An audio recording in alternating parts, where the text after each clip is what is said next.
তালগাছ থেকে রস সংগ্রহ করা মোটেও সহজ কাজ নয়। গ্রাম বাংলার মানুষ খালি হাতেই উঁচু তালগাছে উঠে পড়ে, বুক ভরা সাহস আর শরীরের শক্তির ভরসায়। তারা সাবধানে গাছের মাথায় কাট দেয়।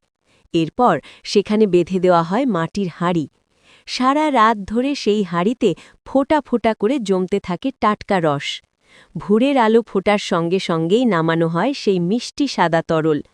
তখনই শুরু হয় বাংলার এক অমূল্য ঐতিহ্য, পাটালি গুড় তৈরির প্রক্রিয়া।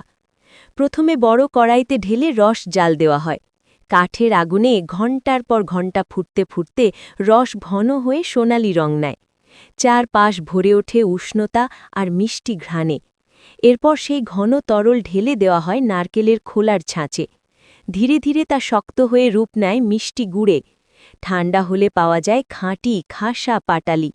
শীতের দিনে এই গুড় ছাড়া পিঠে, পায়েস বা দেশি মিষ্টির স্বাদ যেন অসম্পূর্ণই থেকে যায়। পাটালি শুধু একটি খাবার নয়, এর সঙ্গে জড়িয়ে আছে মানুষের পরিশ্রম, মাটির ঘ্রাণ, গাছের রস আর শতাব্দী পেরোনো ঐতিহ্য, যা মিলেই গড়ে উঠেছে বাংলার মিষ্টি ইতিহাস।